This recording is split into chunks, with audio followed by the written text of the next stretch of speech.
আজকে আমরা বুঝতে পারলাম জীবনটা আমাদের অদ্ভুত।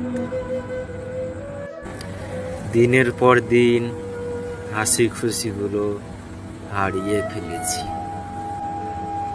সে ছোট্টবেলায় ভাবতাম যে আমরা বড় হব, পয়সা কামাবো, আমাদের সংসার হবে, আমাদের পয়সা হবে, মানুষের মতো মানুষ হব। আজকে আমরা 1 মাস আগে কি খেয়েছি সেটা কথা ভুলে গেছি।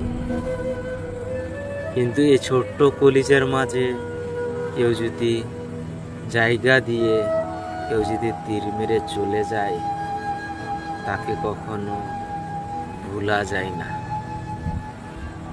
যতদিন আমরা মৃত্যু গ্রহণ না করব, জানি না জিলেবির মতো মানুষ এত সোজা কেন।